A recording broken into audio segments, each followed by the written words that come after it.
السلام علیکم ورحمۃ اللہ وبرکاتہ۔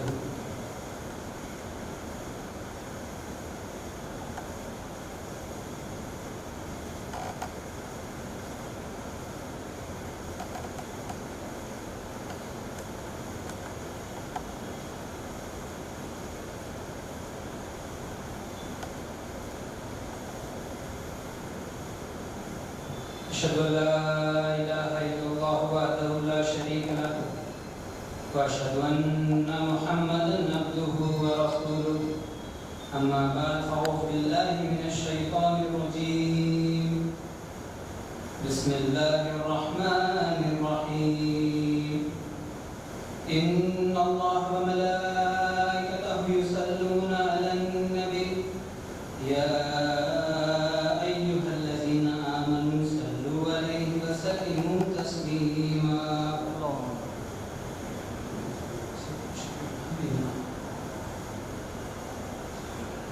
بسم الله الرحمن الرحيم يسبح لله ما في السماوات وما في الأرض الملك القدوس العزيز الحكيم هو الذي بعث في الأميين رسولا منهم يتلو عليهم آياته ويزكيهم ويعلمهم الكتاب والحكمة وإن كانوا من قبل لفي ضلال مبين وآخرين منهم لما يلحقوا بهم وهو العزيز الحكيم ذلك فضل الله يؤتيه من يشاء والله ذو الفضل العظيم مثل الذين حملوا التوراة ثم لم يحملوها كمثل الحمار يحمل أسفارا بئس مثل القوم الذين كذبوا بآيات الله والله لا يهدي القوم الظالمين قل يا أيها الذين هادوا إن زعمتم أنكم أولياء لله من دون الناس فتمنوا الموت إن كنتم صادقين ولا يتمنونه أبدا بما قدمت أيديهم والله عليم بالظالمين قل إن الموت الذي تفرون منه فإنه ملاقيكم ثم تردون إلى عالم الغيب والشهادة فينبئكم بما كنتم تعملون يا أيها الذين آمنوا إذا نودي للصلاة من يوم الجمعة فاسعوا إلى ذكر الله وذروا البيع ذلكم خير لكم إن كنتم تعلمون فإذا قضيت الصلاة فانتشروا في الأرض وابتغوا من فضل الله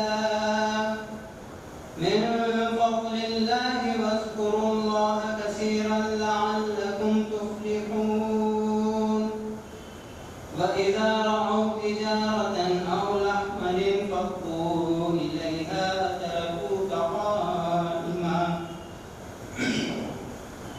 قل ما عند الله خير من اللهو ومن التجارة والله خير الرازقين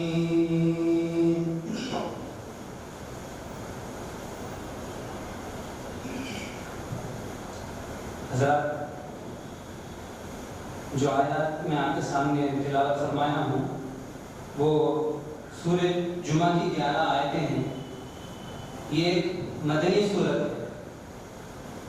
جب حضور اکرم صلی اللہ علیہ وسلم مکہ سے ہجرت کر کے آپ مدینہ پہنچے تو وہ ابتدائی ایام، ابتدائی جو سال تھے ان ایام میں جو ہے یہ سورہ نازل ہوا۔ اس سورت میں 11 آیتیں ہیں جس کے غور و فکر کرنے پہ 3 حصے ہیں۔ ایک جس میں اللہ کی حمد و ثنا ہے، دوسری ذمہ داری ہے، یعنی کہ جو پہلے کے لوگ ذمہ داری نہ اٹھا سکے اور ایمان والوں کے مسلمانوں کے اوپر اللہ کیا ذمہ داری لاتا، اور تیسرا یہ ہے کہ ان ذمہ داریوں سے بچ کے جو بھاگے گا اس کی طرف بھی اشارہ ہے۔ تو سب سے پہلے سمجھنا یہ ہے کہ جمعہ کا مطلب کیا ہے۔ حضرت اللہ علیہ کے ساتھیوں سے یہ ہم کو پتہ چلتا ہے درس میں کہ ایک جمعہ ہوتا جو مہینے میں 4 بار آتا، یعنی کہ ایک ہفتے میں 1 بار، مہینے میں 4 بار، اور سال میں جو ہے 50 سے 52 مرتبہ وہ یوم الجمعہ۔ لیکن اللہ یہاں پہ ایک ایسے جمعے کا ذکر کر رہا جہاں پہ اس کی حمد و ثنا قائم ہے، جہاں پہ وہ مومنوں کے اوپر ذمہ داری ڈال رہا، آنے والوں کی بشارت دے رہا، اور ان لوگوں کی طرف اشارہ کر رہا جو ان ذمہ داریوں سے بھاگے۔ جب اللہ نے ان پر بوجھ ڈالا تھا وہ مثل گدھوں کی طرح جو ہے وہ بوجھ نہیں ڈھو سکے۔ اور آخری میں ایمان والوں کے لیے اللہ جو ہے کن کن نعمتوں سے، کن کن چیزوں میں اللہ نے مومنوں کے لیے نعمت رکھی، اللہ کا فضل کیا ہے۔ حضرت صلی اللہ علیہ وسلم جو بات بتائے، دیکھو باپ، جو مسلمان ہے وہ ہفتے میں 1 دن جمعہ کرتا، مہینے میں 4 بار، لیکن اللہ جو میرے وجود کو کھڑا کیا وہ 1300 سال میں 1 بار جمعہ، وہ 1300 سال بعد کا جمعہ جس میں حضور اکرم صلی اللہ علیہ وسلم میں کامل فنا ہو کے حضور اکرم صلی اللہ علیہ وسلم کے احسانات کو دنیا کے سامنے بیان کرنے کے لیے کھڑا ہوا، یہ وہ جمعہ۔ اگر عام طور پہ ہم دنیا میں غور و فکر کریں گے، ہر ادارے میں، چاہے وہ ایجوکیشن کی فیلڈ میں ہو یا پھر بزنس کی جگہ ہو، تجارت کی جگہ ہو، تعلیم کی جگہ ہو، ہر جگہ جو ہے لوگوں کو جمع کیا جاتا۔ مثال کے طور پہ یہاں پہ بہت سارے جو ہے بچے ہیں، وہ جب مدرسے میں جاتے ہیں یا اسکول میں جاتے ہیں تو اسکول کی ابتدا سے پہلے ہیڈ ماسٹر تمام ٹیچروں کو جمع کرتے، تمام طلباء کو جمع کرتے اور ان کو آنے والے کام کی طرف جو ہے اشارہ دیتے۔ جو ان میں شریر بچے ہیں ان کا بھی نام سامنے آتا، اور جو اچھا کام کر رہے ہیں ان کی بھی جو ہے واہواہی ہوتی، اور آنے والے اگلے مہینے میں یا اگلے سال یا اگلے بزنس ایئر میں کیسا ہم کو ترقی کرنا ہے، کیسا کمپنی کو آگے لے کے جانا ہے، کیسا اسکول کے نام کو روشن کرنا ہے۔ یہ تو ہوئی دنیا کی بات۔ اللہ بھی جمع کرتا، اللہ نے بھی جمع کیا۔ اللہ نے پہلے تمام انبیاء کو بھیجا قوموں کی ہدایت کے لیے۔ قوموں کی ہدایت کیسا کرے، جا کے اللہ کو پیش کرے، اللہ کی وحدانیت کو پیش کرے، انسان کے جینے کا سلیقہ کیا ہے بتائے، یعنی کہ انسان کو انسان کا تعارف کرانے کے لیے اللہ نے نبیوں کو اپنی اپنی قوموں میں بھیجا۔ وہ اپنی طاقت کے مطابق اپنے وجود سے اللہ کے صفات کا اظہار کرے۔ لیکن ایک اور بھی کام ہوا جو نبیوں کو خاص طور پہ بھیجا گیا تھا، اللہ کی تعریف کے ساتھ ساتھ حضور اکرم صلی اللہ علیہ وسلم کا تعارف کرنے کے لیے بھی بھیجا گیا تھا ان کو۔ آدم سے لے کے عیسیٰ تک ہر نبی حضور اکرم صلی اللہ علیہ وسلم آپ کی اہل بیت، آپ کے صحابہ، آپ کے دین، آپ کی کتاب، آپ کی قربانیوں کے بارے میں، آپ کی عبادت کے طریقوں کے بارے میں اپنی قوموں میں جو ہے بشارت کے ذریعے، خواب و الہام کے ذریعے لوگوں کو جو ہے اس چیز کا اشارہ کرتے گئے اور وہ لوگ درج بھی کرتے گئے. یہاں پہ تقریباً ہر کسی کو معلوم ہندوستان کی وید شاستر قرآن ہر ایک میں حضور اکرم صلی اللہ علیہ وسلم کا ذکر ہے. سرکار دو عالم صلی اللہ علیہ وسلم کے سر کے بال سے لے کے آنکھ، آپ کے داڑھی مبارک، آپ کا چہرہ، آپ کے ہاتھ، آپ کا خط، آپ کے چہرے کی رنگت، ہر ایک چیز کا ذکر کیا ہے. پھر آپ کے ساتھ ساتھ آپ کے ساتھیوں کا بھی ذکر ہے، آپ کے کتاب کا بھی ذکر ہے، آپ کی اہل بیت کا بھی ذکر ہے، اور آپ جو قربانیاں دینے والے ہیں اس کا بھی ذکر ہے. ہر ہادی نے، ہر قوم کے ہادی نے اپنی قوم کو جمع کیا. وہ ایک جمعہ تھا جب بادشاہوں نے اپنی قوم کو جمع کیا شہنشاہ کا تعارف دینے کے لیے، امام الانبیاء کا تعارف دینے کے لیے. وہ ایک جمعہ تھا اپنی اپنی قوموں میں. یہ ایک جمعہ ہے جو حضور اکرم صلی اللہ علیہ وسلم ان تمام جمع کرنے والوں کو جمع کیے. وہ تھا آج سے 1300 سال پہلے، آج سے 1400 سال پہلے حضور اکرم صلی اللہ علیہ وسلم کی بعثت عرب میں مکہ کے شہر میں. تو اللہ نے تمام جمع کرنے والوں کو جمع کیا کس کے سامنے؟ اپنے حبیب محمد مصطفیٰ صلی اللہ علیہ وسلم کے سامنے. اب جمع کر کے جو ہے سرکار دو عالم صلی اللہ علیہ وسلم کی تعریف کرنا ہے. تو اللہ کیسی تعریف کر رہا؟ اگر کوئی یہاں پہ کسی شخص سے محبت کرتا تو محبت کی انتہا میں وہ اس طرح اپنے آپ کو فنا کر لیتا کہ دیکھنے والے کو، یعنی کہ محب کو دیکھنے والے کو محبوب کی پہچان، اور محبوب کو دیکھنے والے محب کو پہچان لیتے. فنا تو اتنا ہو جاؤں میں تیرے ذات عالی میں، جو مجھے دیکھے اسے تیرا دیدار ہو.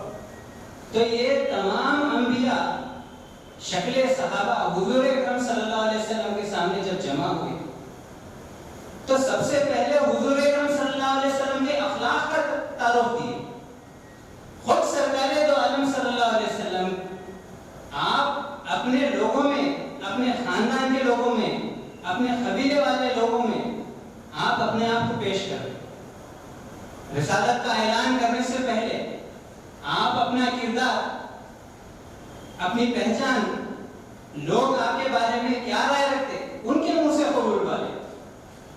تو تمام لوگوں کو جمع کیے، تمام مکہ کے لوگوں کو جمع کیے.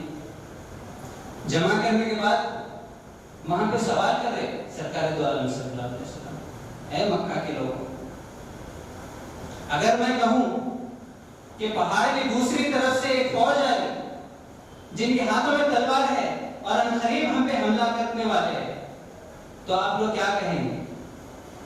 تو تاریخ میں آتا ہے کہ تمام لوگ اپنی نیام سے تلوار نکالے اور فرمائیں کہ اے محمد بن عبداللہ، آپ امین ہیں، آپ صادق ہیں، آپ سچے ہیں، آپ کبھی جھوٹ نہیں بولتے، ہم آپ کو زندگی پر دیکھیں، آپ سخی ہیں، لہذا اگر کوئی حملہ کرنے ہم پہ آتا تو ہم جو ہے ان کا منہ توڑ جواب دیں گے. تو جب حضور اکرم صلی اللہ علیہ وسلم ان کے منہ سے قبولوا لیے، تمام تر کو جمع کر کے ان کے منہ سے پہلے قبولوا لیے کہ تم میرے بارے میں کیا رائے رکھتے، یعنی کہ سرکار دو عالم صلی اللہ علیہ وسلم کی پہچان خود دشمن اپنے منہ سے کرے.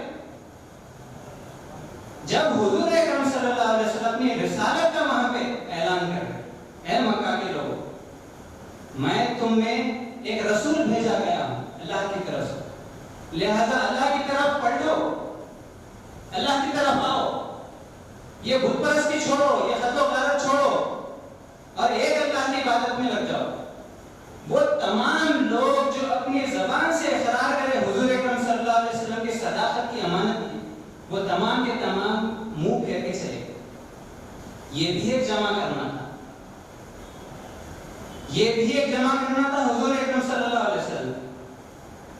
لیکن اللہ جو مسلمانوں کے لیے نمونہ رکھا، یہ وہ لوگ نہیں تھے جو پیٹ بٹائے گئے، اللہ اس صورت میں آگے ان کی تعریف کر رہا، اور آگے جو آنے والے لوگ ہیں اللہ ان کی بھی تعریف کر رہا کہ وہ کون لوگ ہیں جس کو اللہ نے جمع کیا اپنے دین کے خاطر، اپنے حبیب کے خاطر، اپنی کتاب اللہ کے خاطر، اپنی شریعت کو نافذ کرنے کے خاطر۔ تو سب سے پہلے اس صورت میں اللہ جو ہے اپنی حمد و ثنا بیان کر رہا، اللہ کی تسبیح وہ تمام اشیاء کرتے ہیں جو آسمان اور زمین کے مابین ہیں۔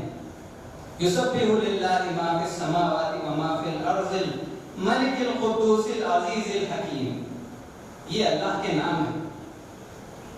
تو عام ایک مسلمان جب یہ سورت پڑھتا تو فلسفہ کائنات جاننے والا یہ بات ہوتا ہے کہ آسمان اور زمین کے درمیان جتنی چیزیں ہیں، جتنی مخلوق ہے، اللہ کی تسبیح کرتا ہے، برحق ہے،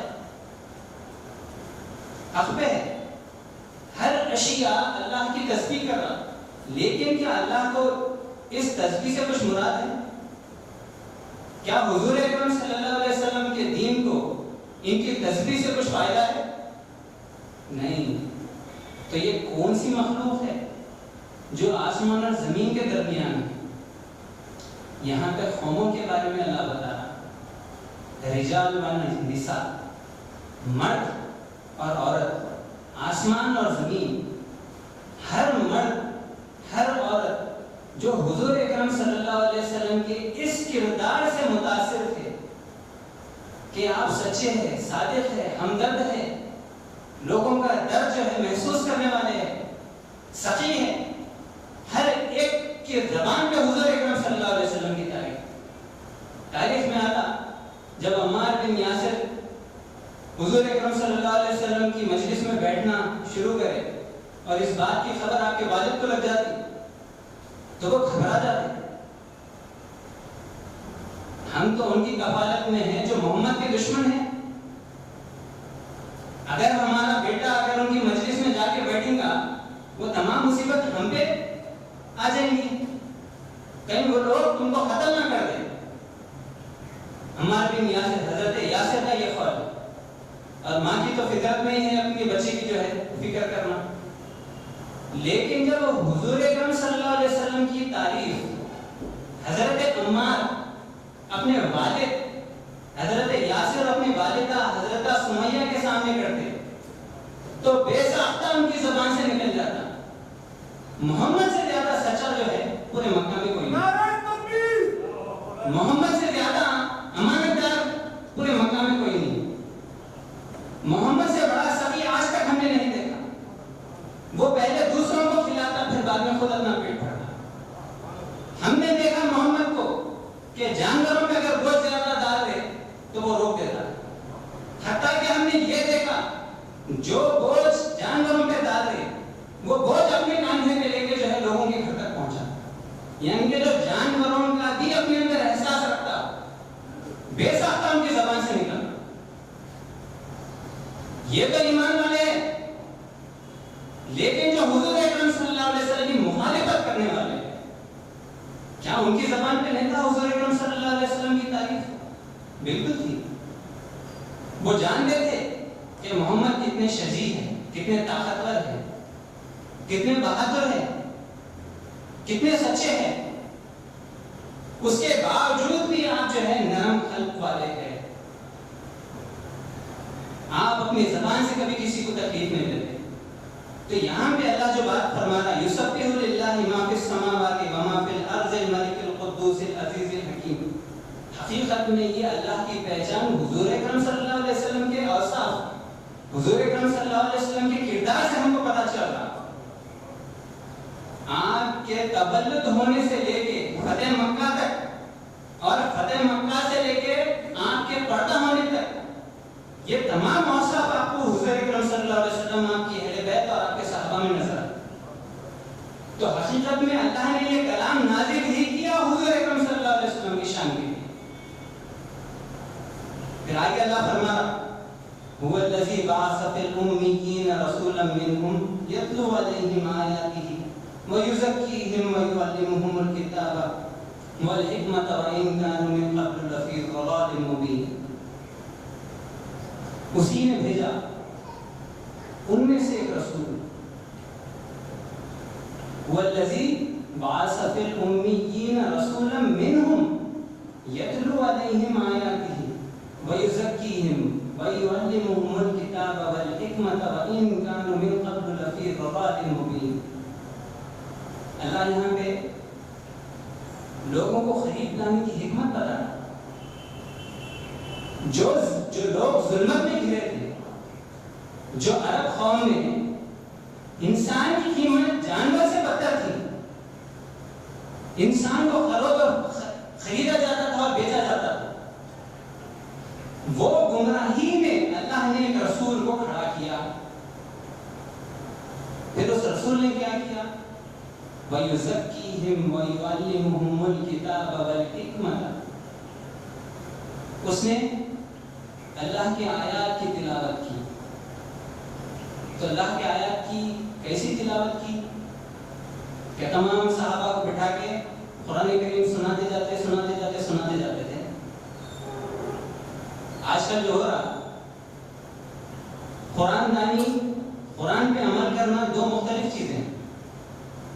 صحابہ اکرام قرآن پہ عمل کریں، نہ کہ قرآن کو یاد کریں اور جو ہے اس کو اپنے کمانے کا ذریعہ بنائیں۔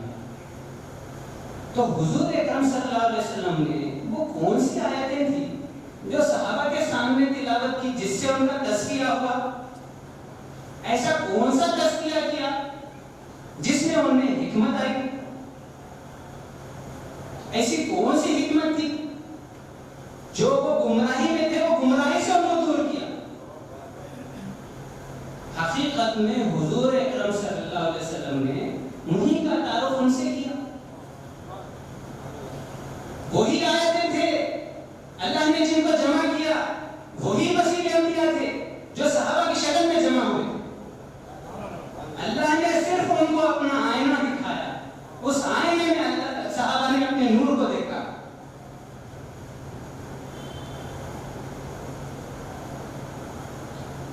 تو یہ ایسی حکمت تھی حضور اکرم صلی اللہ علیہ وسلم۔ یہاں پہ ہم درس میں کئی بار سنے اللہ اپنے اوپر کچھ بھی نہیں لیتا، اللہ اپنے اوپر کچھ بھی نہیں لیتا، کام کرنے والا وہی ہے لیکن ذمہ داری تم پہ لاتا۔ تو حضور اکرم صلی اللہ علیہ وسلم اپنے اوپر کچھ بھی نہیں لیے، بس انہی کی غلامی میں سے انہی کو نکالا۔ ایک غلامی تھی جو مکہ کے سرداروں میں تھے، مکہ کے سرداروں کو غلام بنا کر رکھے، وہ رسم و رواج کے غلام تھے، طاقتوروں کے غلام تھے، اور ایک غلامی تھی ان کی عقل کی غلامی، ان کی ذہن کی غلامی۔ سب سے پہلے حضور اکرم صلی اللہ علیہ وسلم نے ان کے اندر سے وہ غلامی کی بو کو دھو دیا۔ وہ کیسے؟ ان کا تزکیہ کر کے۔ اگر آپ جائیں گے خانقاہوں میں تو آپ کو پتا چلے گا کہ تزکیہ نفس کیسا ہوتا ہے، اور آپ اگر اس خانقاہ میں آئیں گے تو آپ کو پتا چلے گا کہ تزکیے کے بعد انسان کیسا ہو جاتا ہے۔ تزکیہ کرنے والا تزکیہ ایسا کراتا کہ وہ بندہ دوسروں کا تزکیہ کرنا شروع کر دیتا۔ جو خود نہ تھے راہ پہ اوروں کے ہادی بن گئے، جو خود نہ تھے راہ پہ وہ اوروں کے ہادی بن گئے۔ کیا نظر تھی جس نے مردوں کو زندہ کر دیا؟ حضرت عیسیٰ کا یہ تمثیلی بات ہے کہ حضرت عیسیٰ مردوں کو زندہ کر دیا۔ یہ تو بات تمثیلی ہے، وہ چلتے پھرتے مرداروں کو جو ہے ان میں روح پھونکے، اللہ کی طرف ان کو بلائے۔ لیکن یہ حضور اکرم صلی اللہ علیہ وسلم کا کیسا تزکیہ ہے کہ اپنے جیسا اپنے میں فنا کر کے من عین، جو صدیق اکبر کو دیکھ رہے وہ سمجھ رہے کہ رسول اللہ صلی اللہ علیہ وسلم ہے، جو عمر فاروق رضی اللہ تعالیٰ عنہ کے فتوحات کو دیکھ رہے وہ یہ سمجھ رہے کہ محمد ابھی زندہ ہے۔ عثمان غنی رضی اللہ تعالیٰ عنہ کی سخاوت کو ایسا دیکھ رہے، یاد کرے سرکار دو عالم صلی اللہ علیہ وسلم کیسے سخیف ہوئے۔ حضرت علی کرم اللہ وجہ کی شجاعت دیکھ رہے تو سمجھ رہے کہ حضور اکرم صلی اللہ علیہ وسلم کی شجاعت کیسی تھی۔ حسنین کی قربانی کو آج بھی دنیا یاد کرتی، ہر قوم ہر انسان یاد کرتا۔ تو یہ وہ تزکیہ تھا جہاں پہ اللہ نے ان کو انہی کا چہرہ دکھایا۔ یہ حضور اکرم صلی اللہ علیہ وسلم کی حکمت تھی. دیکھیے 12 سال حضور اکرم صلی اللہ علیہ وسلم مکہ میں اپنے صحابہ کے ساتھ تھے. شروع کے 4 سال صرف لفظی تکلیف دیے، یعنی کہ تم جادوگر ہے، تم ساحر ہے، تم جو ہے باپ کو بیٹے سے الگ کر دے رہے، تم بھائیوں کے بیچ میں لڑا دے رہے، تم ہمارے دشمن ہیں. زبان سے ہر وہ تکلیف دیے سرکار دو عالم صلی اللہ علیہ وسلم. آپ کا تو معاملہ تھا رحمت للعالمین کا، آپ تو سبق سکھانے کے لیے آئے تھے. لیکن جو بقیہ 8 سال ہے دور مکہ کی، جس میں صحابہ کو قتل کیا گیا، شہر بدر کیا گیا، ان کے مال کو لوٹ کیا گیا، ان کے اولادوں کو قتل کر دیا، ان کے باپ کو، ان کے ماں کو ان کے آنکھوں کے سامنے قتل کر دیا. تو یہ ایسا تذکیہ ہے سرکار دو عالم صلی اللہ علیہ وسلم کا. سامنے جو ہے اپنی والدہ حضرت سمیہ رضی اللہ تعالیٰ عنہ کو دیکھ کر شہید ہوتے، اپنی آنکھوں کے سامنے دیکھ رہے حضرت یاسر کو جو ہے شہید ہوتے. لیکن آپ کے اندر جو ہے حضرت عمار کے اندر جہادت کا ایک رائے برابر بھی جو ہے جذبہ پیدا نہیں. آج اگر نماز میں ہمارے کو ذرا کونی لگ گئی، ذرا کوئی ٹھہرنے میں اگر پاؤں پہ پاؤں دبا دیا، مسجد کے باہر نکلے تک جو ہے گھوڑتے اس کو، ارے جان بوجھ کے کرا کی نے جو ہے غلطی میں کرا کے. یہاں پہ دیکھ رہے اپنے والد کو، اپنے والدہ کو آنکھوں کے سامنے شہید ہوتے. تو یہ ایسا تزکیہ ہے جس میں تمہارے اندر صبر اور رضا پیدا ہو. عشق کا اگر دوسرا نام اگر کوئی پوچھے تو وہ تسلیم اور رضا ہے. سرکار دو عالم صلی اللہ علیہ وسلم تزکیہ صرف صحابہ کا نہیں کرے، آنے والی ان کی نسلوں کا بھی تزکیہ کرے، ان کو مثال بنا کر.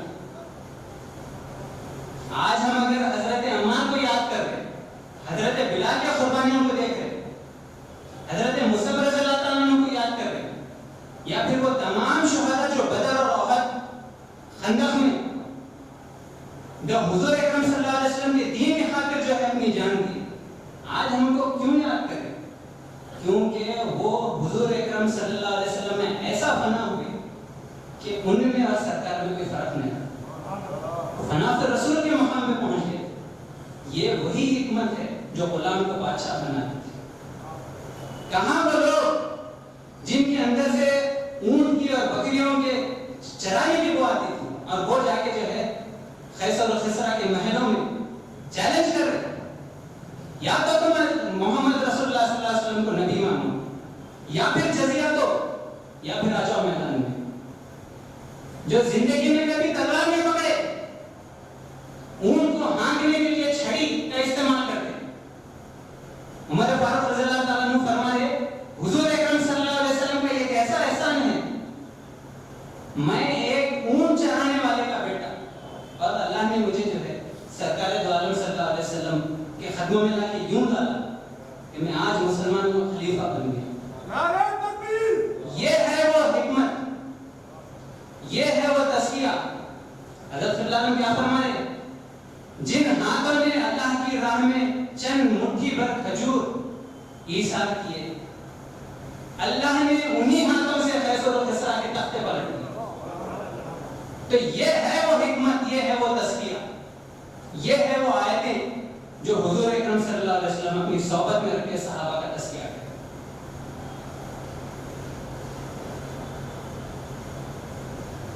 وآخرین منهم لما يلحقوا بهم وهو العزیز الحکیم ذلك فضل اللہ یؤتیہ من یشاء واللہ ذو الفضل العظیم.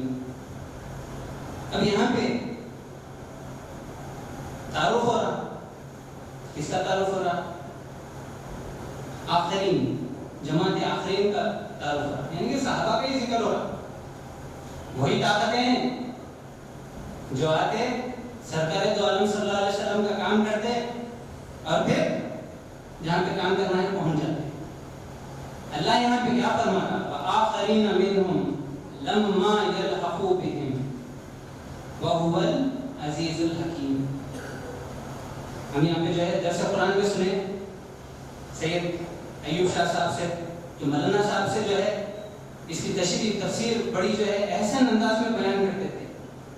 ایک واقعہ بھی اس کے پیچھے واقعہ سنا دیتا ہوں آپ کو. مولانا صاحب سامنے کٹے پہ بیٹھے ہوئے ہیں موبائلوں کے ساتھ, جماعت کا تعارف دے رہے, یعنی کہ حضرت صلی اللہ علیہ کے ساتھ ہی کیسا جو ہے جا کے درباروں میں کام کرے.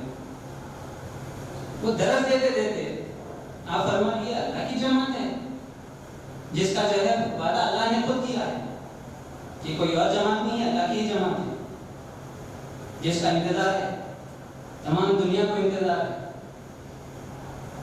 اب ان مبائنوں میں ایک نئے نئے بیعت کردہ تھے, غالباً عبد الرحمن صاحب یا عبد الرحیم صاحب, عبد الرحمن صاحب بنگلور کے, وہ تھے سید مخدوم حسین صاحب اللہ, آپ کے بیٹے امانت حسین صاحب اللہ کے بیٹے, جو بنگلور کے رہنے والے تھے, وہیں پہ کسی فیکٹری میں کسی کمپنی میں کام کرتے تھے. متاثر ہو کے خانقاہ سرور عالم آئے, یہاں پہ جو ہے بیعت کرے. بیعت کرنے کے بعد میں یہ معاملہ پیش آیا. اب جیسا وہ بات سنے, ارے ہمارے کو عام جماعتوں کی ایسی جماعت کو سمجھو, ہم وہ فقراء ہے جس کی بشارت حضور اکرم صلی اللہ علیہ وسلم کی ہے, یہ وہی اللہ کی جماعت ہے. اب وہ جیسا سنے ہمارے عبد الرحمن صاحب ذرا پیرا لڑکھڑا گیا. میں سمجھا تھا فقیروں کی جماعت ہے, انہوں تو دعویٰ کر رہے اللہ کی جماعت کہتے. ارے بات کام اچھا ہے تبلیغ کرنے کا, لیکن اپنے آپ کو ایسا بول لیتے گا. وہ سوچتے سوچتے چلے گئے انہوں.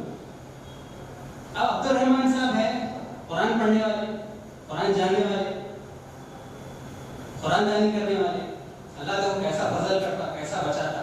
اگر تمہارے اندر ایمان ہے, تقویٰ ہے, تو اللہ کیسا بچاتا, اللہ کا فضل کیسا ہے. جن کے دل میں شک آ گیا کہ ارے ایسا جو ہے دعویٰ کرتے تھے ہمارے مولانا صاحب عثمان علی مولانا صاحب مبلغ اسلام رحمۃ اللہ علیہ, تو آپ جب گھر گئے قرآن کھول کے بیٹھے, یہ سورت ہے سامنے, سورہ جمعہ پڑھتے پڑھتے یہ سامنے آپ کی جو ہے آیت گزری سامنے سے, وآخرین منہم لما یلحقوا بہم وہو العزیز الحکیم. پڑھتے کہ جو ہے فوراً اپنے سکون ملا. سب سے پہلے دل صاف کر لیا, سب سے پہلے دل صاف کر لیا. ارے میں کیا سمجھا تھا ان کو, انہوں نے ایسا بول دیے سب کے سامنے, میں سمجھا انہوں دعویٰ کر رہے, لیکن واقعی میں اللہ جو ہے قرآن کی نص سے ثابت ہے. یہ قرآن میں اللہ جو ہے جماعت کا ذکر کر رہا, آخر میں ایسی عاشقین کی جماعت ہے. وہ پڑھنے کے بعد میں سوچ لیتے میں کتنا خوش قسمت ہوں, اگر میں یہ آیت سامنے نہیں آتی, میرے دل میں میل رہ جاتا تھا, میں دوری اختیار کر لیتا ہوں صاحبوں سے. کتنا اللہ کا جو ہے میرے پہ فضل ہے نا. سوچ کے جو ہے نیچے کی آیت پڑھے, ذالک فضل اللہ یؤتیہ من یشاء. اب وہ پڑھتے کہ ان کا دل دھاڑ دھاڑ ماننا شروع ہو جاتا. یہ کیا اللہ براہ راست میرے سے کلام کر رہا, کیا میں سوچ رہا تھا کہ اللہ کا جو ہے کتنا بڑا فضل ہے میرے پہ, اور اللہ جو ہے وہی آیت کو سامنے لے کے آیا نا. واقعی میں جو ہے اللہ کی جماعت ہے. تو اللہ کا سب سے بڑا فضل وہ یہ ہے کہ وہ تم کو چن لے, وہ تم کو اس کام کے لیے چن لے جس کام کی تمنا انبیاء کرتے تھے, جس کام کی تمنا انبیاء کی قومیں کرتے تھے کہ ہم پہ اللہ کا فضل ہو. ذالک فضل اللہ یؤتیہ من یشاء واللہ ذو الفضل العظیم. تو یہ اللہ کا سب سے بڑا فضل ہے. اور آج اگر انسانوں کو دیکھیں گے, ان کے نزدیک سب سے بڑا فضل کیا ہے؟ 4 منزل ہے, 4 منزل کے بعد اور ایک 4 منزل کھڑا کر لیے تو لکھ کے لگا دیتے ھذا من فضل ربی. 2 پہیوں سے 4 پہیوں پہ آ گئے, ھذا من فضل ربی. 100 گز سے 200 گز ہو گئے, ھذا من فضل ربی. یعنی کہ ان کے نزدیک اللہ کا فضل یہ ہے. ارے یہ تو غیر قوموں میں بھی دے کے رکھا اللہ, یہودی نصارہ کو بھی دے کے رکھا, اہل ہنود کو بھی دے کے رکھا. ارے ان کو بھی دے کے رکھا ہے جو اللہ کو مانتے نہیں, جو ناستک ہے. ان کی بھی بڑی بڑی کوٹھیاں ہیں, ان کی بھی جو ہے بڑے بڑے گاڑیاں ہیں, ان کی بھی بڑی بڑی پراپرٹی ہے, جائیداد ہے, ان کا بھی بڑا نام ہے دنیا میں. تو یہ کون سا فضل ہے اور وہ کون سا فضل ہے؟ یہ وہ فضل ہے جب اللہ تم پہ نظر کرم کر دے تو تم اس کے کام کے لیے چنے جاتے. ذالک فضل اللہ یؤتیہ من یشاء. اللہ جسے چاہے اسے یہ فضل عطا کرتا. تو اللہ کس کو چاہ رہا؟ اللہ کس کو چاہ رہا؟ کہ قرآن سے پوچھے تو اللہ بول رہا اگر تم چاہتے ہو کہ میں تجھ سے محبت کروں، میں تجھ سے محبت کروں، تو حضور اکرم صلی اللہ علیہ وسلم کی اتباع کر، حضور اکرم صلی اللہ علیہ وسلم کی جو ہے اطاعت کر. جیسا صحابہ اطاعت کرے، جیسا صحابہ اتباع کرے، ویسا تم بھی جو ہے اپنی جان، اپنے مال، اپنی جوانی، اپنی زندگی سب کچھ اللہ کی راہ میں قربان کر دو. یہاں پہ جتنے شادی شدہ لوگ ہیں اس بات کو سمجھ سکتے. اگر کوئی عورت اپنے مرد کے علاوہ کسی اور کو اپنے اگر دل میں بٹھا لے تو مرد برداشت کرتا نہیں؟ کرتا نہیں. شادی ہونے سے لے کے اب تک جتنا فضل تھا پورا کھینچ لیتا. وہ تجوری کی چابی بھی کھینچ لیتا، وہ نام بھی کھینچ لیتا، وہ بچے بھی کھینچ لیتا، لات مار کے گھر کے باہر ہٹا لیتا. تو آج حال وہی ہے قوموں کا. حضور اکرم صلی اللہ علیہ وسلم آئے تھے تم کو بیدار کرنے کے لیے، اور یہ وہ مسلمان ہیں جو غفلت کی نیند میں ایسا سو رہے کہ ان کو کوئی مسلمان ہی نظر نہیں آ رہا. ہر ایک پہ کفر کا فتویٰ ہے، ہر ایک کو تعصب کی نظر سے دیکھ رہے، کسی کو برداشت کرنے تیار نہیں ہے. یہ کیسا معاملہ ہے؟ یہ کیوں ہوا ایسا؟ آگے اس کا اشارہ ہے. کیونکہ اللہ چپ خالی کیسا نہیں چھوڑتا. اللہ اگر ڈرا رہا تو تمہارا کو علاج اور بیماری کی وجہ بھی بتا. تو بیماری کہاں سے شروع ہوئی وہ آگے. مثل الذین حملوا التوراۃ ثم لم يحملوها كمثل الحمار يحمل اسفارا بئس مثل القوم الذین كذبوا بآیات اللہ واللہ لا يهدی القوم الظالمین. اللہ یہاں پہ مثال دے رہا حمار کی. حمار یعنی گھڑا. گھڑا کس چیز کے لیے انسان استعمال کرتا؟ بوجھ ڈھونے کے لیے. مشہور کہاوت ہے دھوبی کا گھڑا نہ گھر کا نہ گھر کا. اللہ یہاں پہ شرمانا نہیں، مثال دینے کے لیے. مثل الذین حملوا التوراۃ ثم لم يحملوها كمثل الحمار. اللہ نے قوم کو چنا تھا جن پہ اللہ نے بوجھ ڈالا. توریت سے مراد صرف ایک توریت نہیں، ذمہ داری بھی ہے وہاں پہ. مثل الذین حملوا التوراۃ ثم لم يحملوها كمثل الحمار بئس مثل القوم الذین كذبوا بآیات اللہ واللہ لا يهدی القوم الظالمین. انبیاء ما سبق میں موسیٰ علیہ السلام جس قوم کو چھڑا کر فرعون کے چنگل سے چھڑا کر جو ہے نکالے وہ قوم تھی یہودی قوم. بنی اسرائیل کی ایک شاخ یہودی قوم کو جو ہے فرعون کے چنگل سے چھڑا کے لے کے آئے. ایک وادی ہے وادی سینی، وہاں پہ جو ہے لے کے آ گئے مصر سے. اب وہاں پہ آنے کے بعد میں موسیٰ علیہ السلام وہ قوم یہود سے فرما لے میں تو تمہارے کو جو ہے اللہ کے حکم سے فرعون کے چنگل سے چھڑا دیا. اب وقت آ گیا کہ تمہارے گلوں سے یہ غلامی کا طوق اترے، لہذا اللہ کا حکم ہے کہ ہم فلسطین پہ حملہ کریں اور فلسطین پہ قبضہ کریں. تو یہ قوم جس پہ موسیٰ علیہ السلام کے احسان ہیں، جس پر اللہ کے احسان ہیں، وہ قوم موسیٰ کو اور موسیٰ کے خدا کو چھٹلائے. ان کا یہ کہنا تھا اے اللہ، اے موسیٰ، کیا تمہارا خدا اس بات پہ قادر نہیں ہے کہ وہ خود جا کے جنگ کر لے؟ ارے فرعون جیسی حکومت کو پچھاڑ دیے، فرعون جیسے جو ہے ظالم بادشاہ کی حکومت چنگل سے تم ہم کو چھڑا کے لے کے آئے، تو پھر وہ فلسطین پہ جس کی حکومت ہے کیا اس پہ ہم قابض نہیں ہو سکتے؟ یعنی کہ کھلے طور پہ اللہ کی جو ہے آیتوں اللہ یہاں پہ مثال دے رہا. آج جو علماء سو ہے جس کے تعلق سے حضور اکرم صلی اللہ علیہ وسلم نے فرمایا اگر میری امت میں سب سے بڑی بلا اگر ہے تو وہ علماء سو ہے. کیوں؟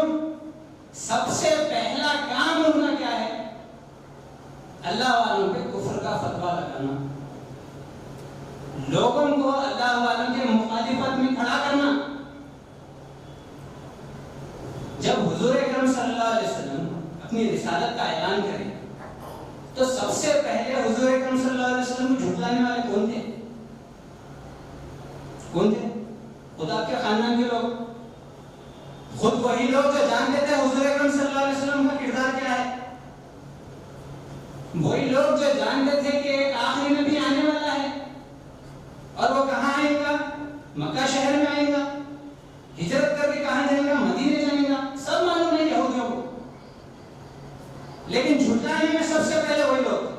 تو ایسوں کی اللہ مثال دے رہا، وہ علماء سو جو سب جانتے اور اللہ کے آیتوں کا انکار کرتے ہیں. پھر اللہ بول رہا، اللہ آگے کیا فرمانا؟ ایسے لوگوں کو اللہ جو ہے گمراہی سے نہیں بچا سکتا. واللہ لا یہدی القوم الظالمین. ایسے لوگوں کے لیے اللہ کے قریب ہدایت نہیں ہے، کیونکہ موقع دے دیے. دیکھو تم اگر اللہ کے مجرم ہیں تو تمہارے اور اللہ کے بیچ کا معاملہ ہے، لیکن جب اللہ کے حبیب کی بات آ گئی، اہل اللہ کی بات آ گئی، اولیاء اللہ کی بات آ گئی، تو وہ پھر حقوق العباد کی بات آ جاتی ہے. یہاں پہ مثال دیتے، سابقون مثال دیتے تھے. بچہ آنگن میں اگر کھیل رہا، ایک چمٹی اگر کاٹی تو ماں کی ممتا ایسی رہتی وہ دوا لے کے تمام جو ہے چمٹیوں کے پٹھے پہ ڈال کے ختم کر دے. وہ یہ نہیں دیکھتے کہ وہ ایک تھی، دو تھی، تین تھی چمٹی. تو یہ قوم تباہ کیسا ہوا؟ یہ آج ان کا نام لینے والا کیوں نہیں ہے؟ حضور اکرم صلی اللہ علیہ وسلم کو جھٹلانے کے لیے، اللہ کے آیتوں کو جو جھٹلانے کا ان سے جو جرم ہوا، جو ان سے گناہ ہوا، اللہ ان کے نام کو آج باقی نہیں رکھا. آج اگر نام باقی ہے تو ان کا ہے جو اللہ کی راہ میں اپنی جان، اپنی مال، اپنی زندگی، اپنے خاندان کو اللہ کی راہ میں قربان کرے، اپنا ملک چھوڑ کے دوسرے ملک گئے. یہ بھی بھروسہ نہیں ہے وہاں پہ کوئی کھانے والا، پوچھنے والا ہے یا نہیں. اس بات کا بھی علم نہیں ہے کہ وہاں سے زندہ سالم لوٹیں گے، سلامتی سے لوٹیں گے. اس بات کا بھی جو ہے گارنٹی نہیں ہے تو صرف حضور اکرم صلی اللہ علیہ وسلم کا سہارا. اگر سہارا ہے تو صرف حضور اکرم صلی اللہ علیہ وسلم کا سہارا ہے. حضور اکرم صلی اللہ علیہ وسلم کے عشق میں صحابہ اپنے آپ کو اتنا ڈبو چکے تھے کہ ان کے اندر سے دنیا کی محبت تو چلی ہی گئی تھی، لیکن موت کا خوف بھی ختم ہو گیا. ایک بہت بڑے فلسفی اپنی جو ہے فلسفی میں فرمائے، آسان ہے ان لوگوں کو تلاش کرنا جو کسی عظیم مقصد کے لیے جان دینے اور جان دینے کے لیے تیار ہو. بہت آسان ہے، ایسے لوگ تلاش کرنا بہت آسان ہے کہ کسی کی جان لے لے، کسی کے لیے جان دے دے کسی عظیم مقصد کے لیے. مشکل ہے کہ وہ اپنی مرضی دے دے. تو صحابہ اکرام نے سب سے پہلے اپنی مرضی کو اللہ کی مرضی میں چھوڑ دیا. سب چھوڑا، کاروبار چھوڑا، بیوی بچے چھوڑا، ملک چھوڑا، خاندان چھوڑا، سب چھوڑا. پرانے عقیدے نے چھوڑا. تو حضرت اللہ نے فرمایا کیا چھوڑا ہوا؟ پھر سب چھوڑے، لیکن پرانے عقیدے نے چھوڑے. عقیدہ مطلب تمہاری اپنی مرضی، تم کتنا اللہ کی رضا میں راضی ہونے کے لیے تیار ہے یہ تم کو نہیں معلوم. تو کیا چھوڑا؟ بیوی نے چھوڑا. یہی بات تھی جب جنگ کا موقع آیا، عبداللہ بن ابی منافقوں کا سردار تمام اپنے قبیلے والوں کو لے کے جنگ کے میدان سے بھاگ، پیٹ بتا گیا. کیوں؟ کیا مال غنیمت میں سے نہیں دیتے؟ بولے اس کو نہیں، مال غنیمت میں تمہارا حصہ نہیں ہے، ایسا فرمائے گا. یا پھر اس کو بولے تم بغیر ہتھیار کے لڑنا ہے؟ نہیں، حضور اکرم صلی اللہ علیہ وسلم اپنی مجلس میں اس کا مشورہ نہیں کیا، اس کی مرضی پہ نہیں چلے، بس یہ بہانہ تھا کہ پیٹ بتا کے بھاگ گیا۔ کیسا اللہ چھنی لگا کے رکھا، یعنی کہ بندہ چاہ رہا کہ اللہ بندے کی مرضی میں ڈھل جائے، لیکن صحابہ کا معاملہ کیسا تھا؟ چاہے جو کچھ بھی ہو جائے، چاہے ہمارے پاس کم تلواریں ہوں، چاہے ہمارے پاس کم نیزے بھالے ہو، چاہے ہمارے پاس ہماری دفاع کے لیے زیرہ بختر نہ ہو، چاہے ہمارے پاس گھوڑ سوار نہ ہو، لیکن اگر اللہ کی مرضی ہے تو ہماری مرضی بھی اللہ کی مرضی میں ہے۔ تو جب جا کے کہلائے رضی اللہ عنہ و رضی عنہ، اللہ ان سے راضی، وہ اللہ سے راضی۔ آگے اللہ فرما رہا قل یا ایھا الذین ھادوا ان زعمتم انکم اولیاء للہ من دون الناس فتمنوا الموت ان کنتم صادقین۔ پھر یہاں پہ صداقت کی بات آ رہی، یہودیوں سے اللہ فرما رہا اے یہودی قل یا ایھا الذین ھادوا، ان سے کہہ دو اگر تم یہ سمجھتے ہو کہ تمام انسانوں کو پیچھے ڈال کے تم صرف ایک لوتی قوم اللہ کی، اگر اللہ کے ولی ہے، اللہ کے چنے ہوئے لوگ ہیں، اہل اللہ ہے، تو تم موت کی تمنا کیوں نہیں کرتے؟ اب موت کی تمنا سے مراد کیا ہے یہاں پہ؟ پھر آگے شرط کیا وضاحت ہے؟ اگر تم سچے ہو تو موت کی تمنا کرو، مطلب سرکار دو عالم صلی اللہ علیہ وسلم کے ہاتھ میں ہاتھ دینا، موت کو گلے سے لگانا ہے، دنیا کے لیے مر جانا ہے، تمام سودی کاروبار چھوڑنا ہے، تمام شراب کے دھندے چھوڑنا ہے، ہر وہ چیز جس سے اللہ تم کو منع کر رہا ہے، منکرات کو چھوڑنا ہے، وہی بات، سب چھوڑنا، مرضی نہیں چھوڑا۔ اگر تم سچے ہو، اگر تم یہ کہتے ہو کہ تم اللہ کی چنی ہوئی قوم ہو، تو موت کی تمنا کرو، آؤ سرکار دو عالم صلی اللہ علیہ وسلم کے ہاتھ پہ ہاتھ دو، بیعت کرو، جیسا کہ تم نے موسیٰ کو چھوڑا تھا۔ موسیٰ کو کیا بول کے چھوڑے؟ ارے تمہارا اللہ قادر ہے تو جاؤ فلسطین میں خود جنگ کر لو، جب جیت جائیں گے جشن منانے کے لیے ہم آئیں گے۔ یہاں پہ معاملہ ویسا نہیں ہے، اگر تم اپنے آپ کو سچے بتا رہے، اگر تم اپنے آپ کو صادق بتا رہے تو امام الصادقین کے ہاتھ پہ ہاتھ دو، حضور اکرم صلی اللہ علیہ وسلم کے ہاتھ پہ بیعت کرو۔ لیکن کہاں سے ہوتا؟ نہیں ہوتا، کیونکہ سرکار دو عالم صلی اللہ علیہ وسلم بنی اسماعیل سے ہے، بنی اسحاق سے نہیں۔ یہی تھا یہودیوں کو کہ ہمارے قوم سے نہیں آئے، اگر ہمارے قوم سے آتے تو پھر بھی شاید ہم مان لیتے تھے، یہ تعصب تھا ان کو۔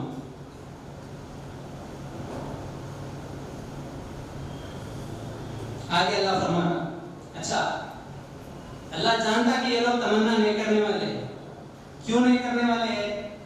کیونکہ اللہ جانتا ان کی فطرت میں دھوکہ دینا ہے، ان کی فطرت میں دغا دینا، اس لیے حضور اکرم صلی اللہ علیہ وسلم پہلے سے مسلمانوں کو یہ بات فرما کے گئے، آقا کر کے گئے، یہودی نصارہ کو اپنا دوست مت بناؤ، یہودی نصارہ کو جو ہے اپنے مشورے میں شامل نہ کرو۔ آج اتنا بڑا جو مسئلہ کھڑا ہوا فلسطین کا، یہ چند نااہل مسلمان حاکم اس وقت جو یہودی اور نصارہ کے ہاتھ پہ بک گئے، جنہوں نے اپنی مجلسوں میں ان کو شامل کیا، یہ وہی لعنت ہے، یہ وہی عذاب ہے جو آج معصوم فلسطین کے لوگ بھگت رہے۔ اللہ جو ہے واضح طور پہ فرما دیا تھا، سرکار دو عالم صلی اللہ علیہ وسلم اس کی پیشن گوئی کر دیے تھے، کبھی جو ہے یہ قوموں کو جو ہے اپنا دوست مت بناؤ۔ تو آگے اللہ فرما رہا وَلَا يَتَمَنَّوْنَهُ أَبَدًا بِمَا قَدَّمَتْ أَيْدِيهِمْ وَاللَّهُ عَلِيمٌ بِالظَّالِمِينَ۔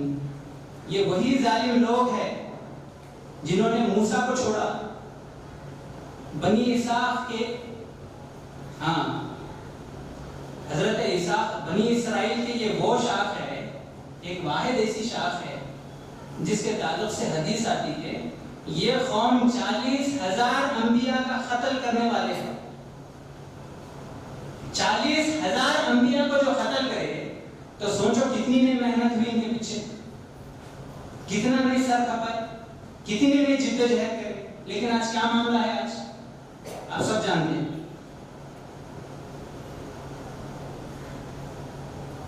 قل ان الموت الذي تفرون منه فانه ملاقيكم ثم تردون الى عالم الغيب والشهاده فينبئكم بما كنتم تعملون. یہ وہ موت ہے جو تم کو اس تک پہنچائے گی، کس تک؟ جو عالم غیب اور عالم شہادت کا جاننے والا ہے. اللہ یہاں پہ واضح طور پہ کیا فرما رہا؟ قل ان الموت الذي تفرون منه فانه ملاقيكم. وہ ضرور پر ضرور وہ موت تم تک پہنچ کے رہے گی، تم چاہے کتنا بھی بھاگو، وہ طبعی موت تم تک آ کر رہے گی. موت ایسی چیز ہے، تم جا کے کسی بھی غار میں، کسی بھی گفا میں، دنیا کے کسی بھی کونے میں بیٹھ جاؤ، موت تو آنی ہی ہے.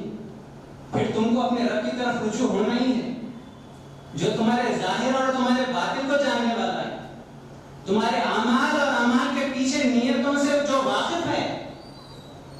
پھر وہ حساب کرے گا تمہارا جو تم عمل کرتے تھے. یہاں پہ اللہ ڈرا رہا. پھر آگے جو ہے اب مثال ہے. اب یہاں پہ ایمان والوں کی طرف اشارہ ہے. یا ایھا الذین آمنوا اذا نودی للصلاۃ من یوم الجمعۃ فاسعوا الی ذکر اللہ وذروا البیع ذالکم خیر لکم ان کنتم تعلمون. اب ایمان والوں سے اللہ یہاں پہ فرما رہا، اے ایمان والوں. اگر عام اس کی تشریح کی جائے تو کیا ہے؟ اے ایمان والوں، جب کبھی جمعہ کے دن اذان دی جائے تو ہر وہ چیز تجارت کو چھوڑو اور اللہ کی طرف فرار ہو جاؤ. اگر تم جانو تو اس میں تمہارے لیے فضل ہے اللہ کا، اس میں تمہارے لیے اللہ کا خیر ہے. تو یہ کون سا خیر ہے، کون سا جمعہ ہے؟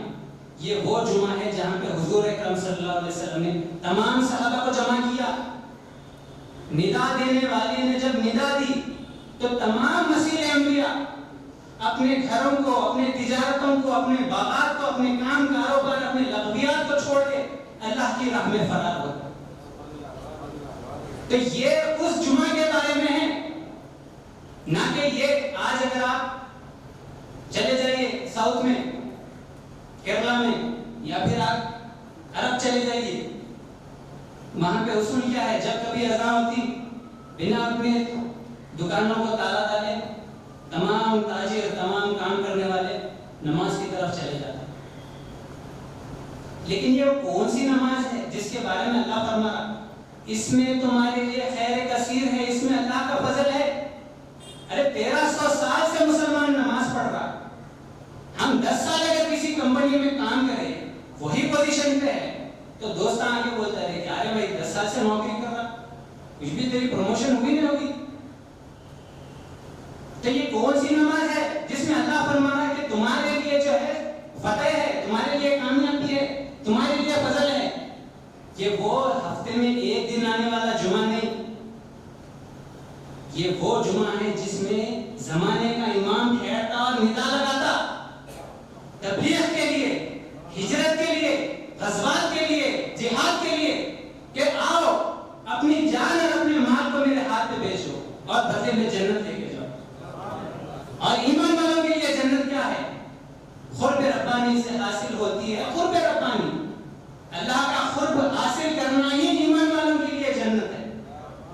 ہر صحابہ یہ تمنا کرتے تھے کہ میں حضور اکرم صلی اللہ علیہ وسلم کے قریب تر قریب چل جاؤں، قریب سے قریب چل جاؤں. حضور اکرم صلی اللہ علیہ وسلم کے گھر کے قریب میرا گھر ہو جائے، جنت میں حضور اکرم صلی اللہ علیہ وسلم کے مکان کے ساتھ میرا مکان ہو. ہر مرید چاہتا کہ مرشد میرے کو اپنے قریب کرے. ہر مرید کی تمنا ہوتی کہ میں فنا پہ شیخ بن جاؤں. لیکن یہاں پہ ماننا کیسا ہے؟ اگر تم یہ اللہ کا فضل حاصل کرنا چاہتے ہو تو تم کو عرب کی تپتی ہوئی ریت میں لیٹنا ہوگا جیسا بلال لیٹے تھے. مصعب بن نمیر کی طرح تم کو شہید ہونا پڑے گا جسے کفن بھی نصیب نہیں ہوئی. ہے آج مسلمانوں میں جذبہ؟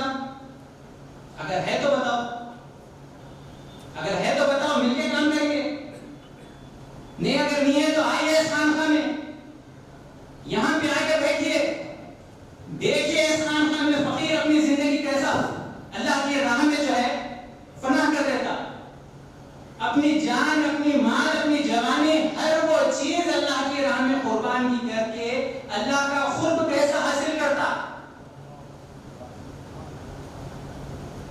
حضرت صلی اللہ علیہ وسلم اپنے ساتھیوں کو اس قیامت کے دور میں دنیا کے چنگل سے نکال کر 600 رجواڑوں کے سامنے کھڑا کرے، قیصر کی حکومت کو یہاں سے اکھاڑ کے پھینکے۔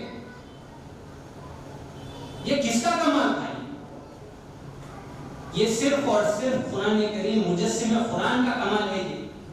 اگر کوئی ٹھہر کے یہ دعویٰ کرے ہم کرے تو وہ شرک کرا۔ یہ صرف اور صرف حضور اکرم صلی اللہ علیہ وسلم کی ہی جماعت کر سکتی، یہ صرف اور صرف صحابہ کا ہی کام ہے۔ اگر دوسرا کرا تو برابری ہو جاتی۔ تو یہ وہ فضل ہے جس کی طرف زمانے کا امام تمہاری طرف ہاتھ بڑھا رہا۔ پھر آگے اللہ فرما رہا فَإِذَا قُضِيَتِ الصَّلَاةُ فَانتَشِرُوا فِي الْأَرْضِ وَابْتَغُوا مِنْ فَضْلِ اللَّهِ۔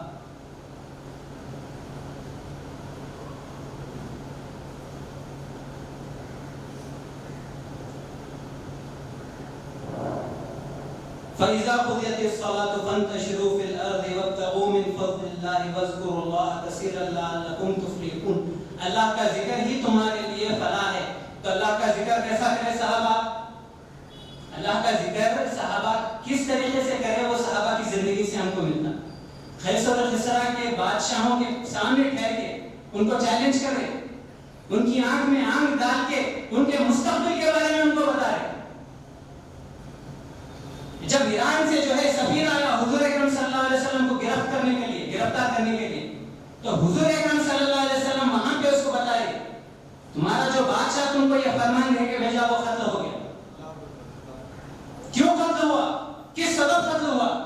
وہ ایک جو گستاخی جو انا میں آئی جو حضور اکرم صلی اللہ علیہ وسلم کا خط پڑھا انہیں، یہ کہتے ہوئے وہ کون ہے جو میرے نام کے آگے اپنا نام لگائے۔ تو اللہ کو سرکار کی کیسی غیرت ہے؟ صرف 10 سال میں تباہ و تاراش ہو گئی وہ قوم۔ آج نام لینے والا نہیں ہے ان کا، آج نام لینے والا نہیں ہے۔ تو اللہ نے مومنوں کے لیے فلاح رکھی ہی اللہ کے ذکر میں۔ یہ وہ ذکر نہیں جو تم تسبیحوں پہ پھراتے، یہ وہ ذکر ہے جو تم مٹھوں میں، مندروں میں، گرجا گھروں میں قوموں کے سرداروں کے سامنے جا کے ان کی آنکھ میں آنکھ ڈال کے بات کرتے۔ تو اس کے لیے چاہیے کہ زمانے کے امام کے ہاتھ پہ بیعت کرے، اس فقیر کی صحبت لے، اس فقیر کے مضامین کو پڑھے، اس کے جذبات کو سمجھے، اس کے قربانیوں کو سمجھے، وہ کیا ذمہ داری تم کو دے کے گیا وہ سمجھو۔ جب تم وہ سمجھیں گے تو تم اس لائق بنیں گے کہ اللہ تم کو اپنے ذکر میں شامل کر لے، جیسا اللہ نے صحابہ کو شامل کیا، جیسے اللہ نے اپنی اہل بیت کو شامل کیا۔ آج تمنا حسین لے کے اگر یہ جماعت کھڑی ہوئی تو یہ حضور اکرم صلی اللہ علیہ وسلم کی تمنا ہے۔ حقیقت میں تمنا حسین تمنا سرکار دو عالم صلی اللہ علیہ وسلم ہی ہے جو امام حسین کی طاقت کو ہندوستان کو کھینچ کر لائے۔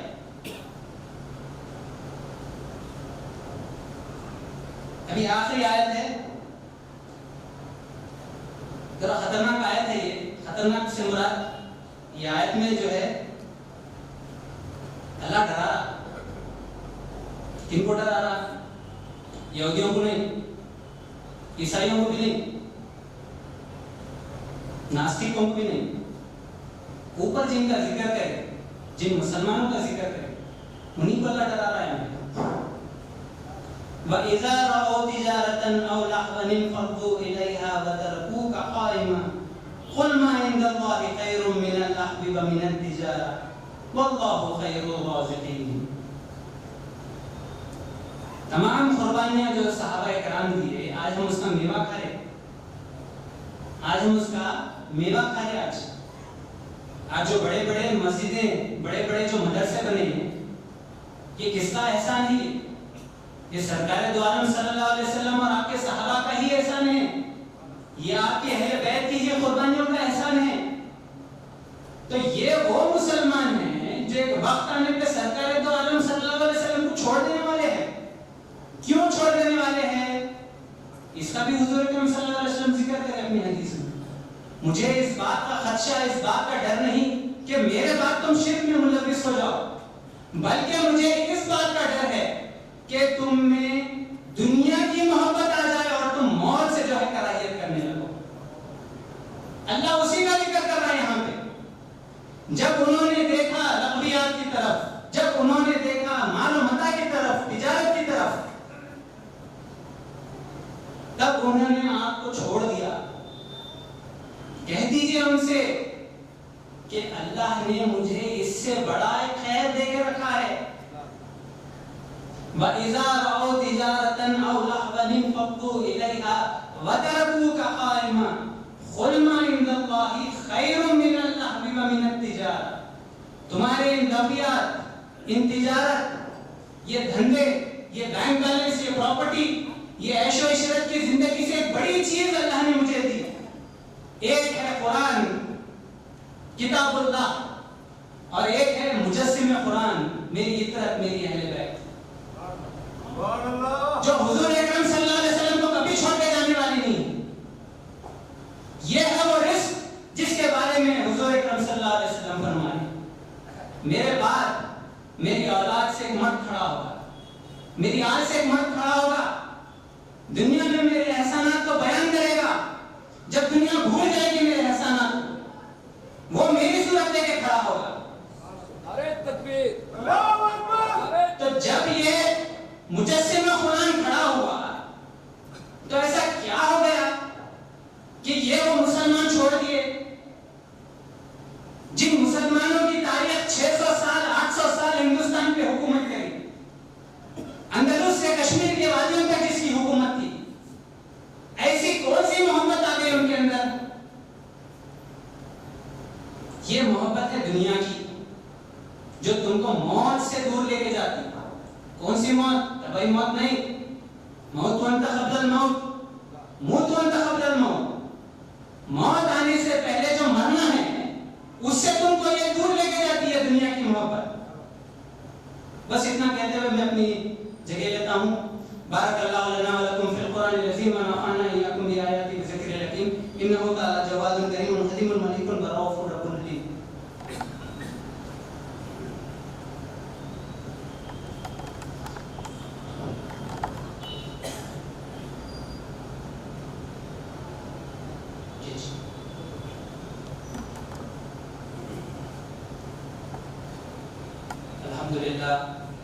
الحمد لله رب العالمين.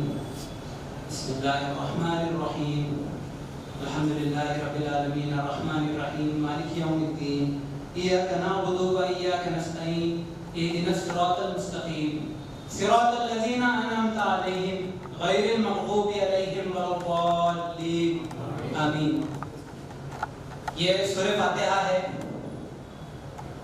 یہ 7 آیتوں والی سورت ہے جس کو سورہ دعا بھی کہا گیا. اس سورت میں اللہ اپنی خود تعریف کر رہا ہے، پھر بندوں کو سکھا رہا ہے کہ دعا کیسے کرے. ایاک نعبد و ایاک نستعین، ہم تیری ہی عبادت کرتے ہیں اور تجھی سے مدد طلب کرتے ہیں. تو ایسی وہ کون سی عبادت ہے جس میں آپ کو مدد طلب کرنا ہے؟ یہ وہ عبادت ہے جو عبادت صحابہ اکرام کرے، جو عبادت اہل بیت کربلا کے میدان میں کرے. یہ وہ عبادت ہے جو ہندوستان کے 600 رجواڑوں میں جا کے سابقون اولین کرے. یہ عبادت اگر تم کریں گے تب جا کے تم مستحق ہوتے کہ تم اللہ کی مدد طلب کرو. پھر جب تم اللہ کی مدد طلب کریں گے اللہ تم کو استقامت والے راستے پہ ثابت قدم رکھتا. نہیں ہم جا کے کہے بولے تو پیرا لڑکھڑا جائے. حضرت اللہ نے فرمایا یہاں پہ مائع کا کھانا خالی ہے گا، جو بھی کرتا اللہ کرنے والا ہے، جو بھی کرنے والا ہے اللہ کرنے والا ہے. تو ایاک نعبد و ایاک نستعین اہدنا الصراط المستقیم صراط الذین انعمت علیہم غیر المغضوب علیہم ولا الضالین. آمین. تو غیر المغضوب علیہم ولا الضالین سے اگر بچنا ہے تو سمجھنا ایاک نعبد و ایاک نستعین کیا ہے. ایاک نعبد و ایاک نستعین سے مراد مغضوب قوم وہ تھی جو سرکار کو جانتے ہوئے سرکار کو چھوڑی، جو سرکار کو جانتے ہوئے سرکار کو جو ہے انکار کری، وہ قوم کی طرف اللہ اشارہ کر رہا۔ تو آج اگر مسلمان جانتا کہ سرکار دو عالم صلی اللہ علیہ وسلم کا کام لے کے ہندوستان کے چپے چپے میں کون پھر رہا، وہ جانتے ہوئے اگر تم جو ہے ہمارے کو دھتکاریں گے، ہمارے کو جھٹلائیں گے، ہمارے سے منہ موڑیں گے، تو اللہ بہتر جانتا تم کس آیت کے متشابہات بنتے، تم کس آیت سے محروم رہ جاتے، یہ اللہ بہتر جانتا۔ بس اتنا کہتے ہوئے میں اپنی جگہ لیتا ہوں۔ ان اللہ وملائکتہ یصلون علی النبی یا ایھا الذین آمنوا صلوا علیہ وسلموا تسلیما اللهم انا نصلی علی سیدنا شفیعنا مولانا محمد بن شان ماہی البطلان حاشر الانسان رحمت للعالمین سید الانبیاء والمرسلین سراج الاولین والآخرین حزبه حزب اللہ دینه دین اللہ قبلته بیت اللہ ومن یطیعه فقد اطاع اللہ فی مرتبۃ الغیب هو اللہ کلامه کلام اللہ وما ينطق عن الهوى ان هو الا وحی یوحى جامع الکلم کلامه البراق ورفعه مركبه الى براء البراء سفره مقام الاهدیة ومقامه هو كافة للناس امته اخرجت للناس كتابه بيان للناس رسول الى الناس جميعا اصحابه مسيل الانبياء يرزق الله له مصلى جعل الله له مال الغنيمة حلالا طيبا خاتم النبيين رسول امين شفيع المذنبين الصلاة والسلام على آله وأهله وأصحابه أجمعين إن الله يأمر بالعدل والإحسان وإيتاء ذي القربى وينهى عن الفحشاء والمنكر والبغي يعظكم لعلكم تذكرون واذكروا الله يذكركم وادعوه